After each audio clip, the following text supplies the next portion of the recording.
Hi, my name is Emilie Vrbancic. I'm a senior at Lake Forest College this year, and this presentation is about my independent study work that I did in Gaborone, Botswana. I've been studying microfinance for in total 2 years now, and going to Botswana, I wanted to find what the connection between women's empowerment and microfinance was. In a lot of the literature I've been reading, a lot of it all said that women didn't actually experience empowerment through microfinance. Some said they did, but a lot of it said they didn't. So I got the opportunity to work with Women's Finance House Botswana, and I really wanted to see if the women did. And I was prepared to find that they didn't, and I was prepared to find that they did find empowerment. And so what I did was look at different approaches to microfinance and lending methodologies, and to see how they affected women's empowerment. For some general information about microfinance, microfinance operates under the guise that you give a man a fish and he eats for a day. You teach a man to fish and he eats for life.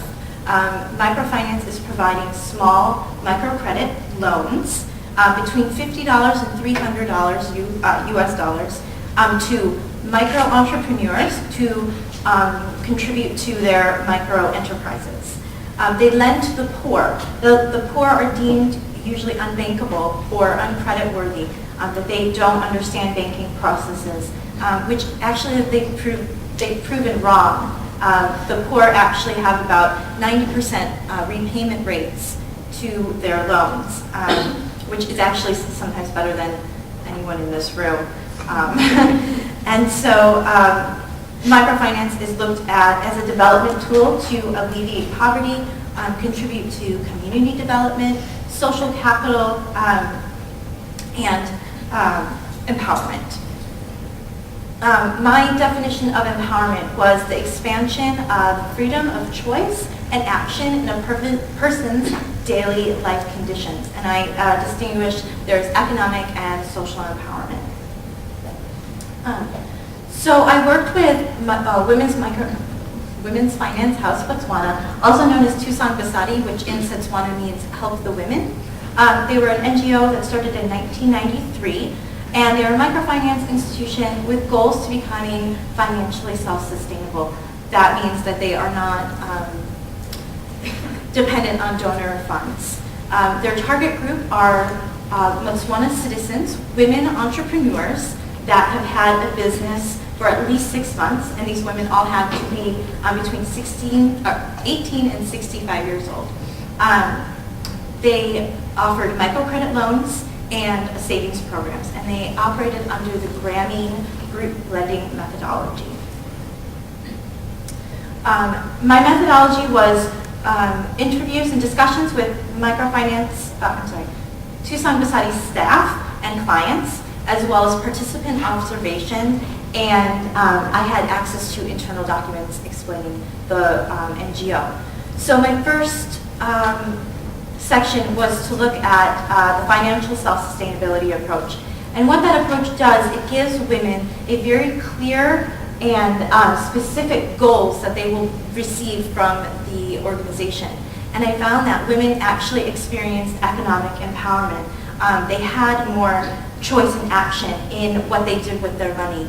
I talked to the women, and they told me that they had increased their income, and they had become more independent on what they did with that income. And I interpreted that as economic empowerment.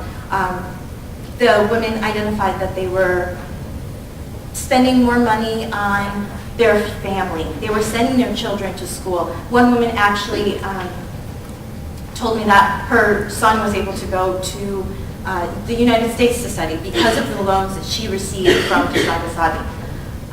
So in overall, I looked at, I found that women do experience economic empowerment through the financial self-sustainability approach.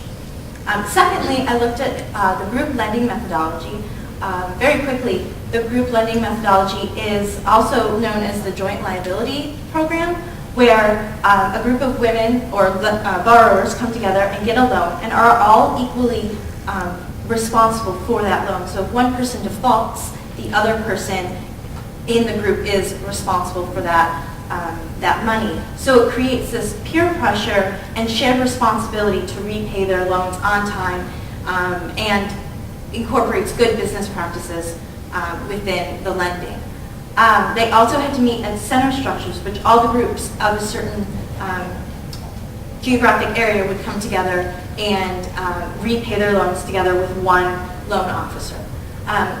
The empowerment that I saw women experiencing through the group lending methodology was increased business knowledge, and as well as banking practices. The chairlady of the Habane center structure that I talked to told me, she's like, I had never learned how to deposit money in the bank.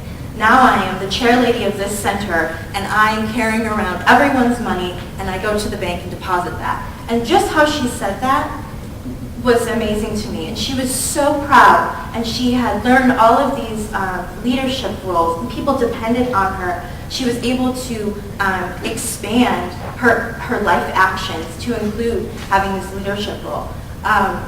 And the center structures also allowed women to come and congregate and to create change not only in their life, but within their community.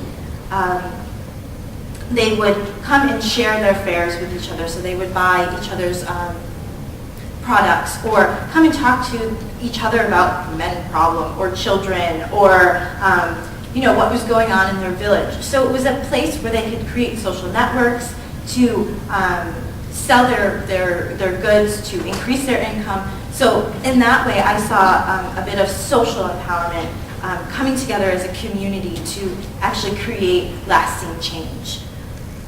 So my conclusions are that empowerment can be a result of microfinance programs. What I identified is that the context is so important.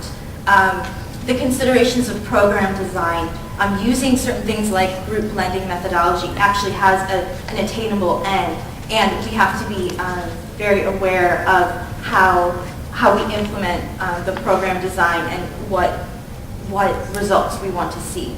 And so, in conclusion, I would like to thank the Tucson Society staff and clients. They taught me so much. And they showed me that working in the nonprofit sector can be so rewarding and very knowledgeable, and as well as my ACM family, Todd, who couldn't be here, Avery Bell, Jordan Davis, and Ellen Graham.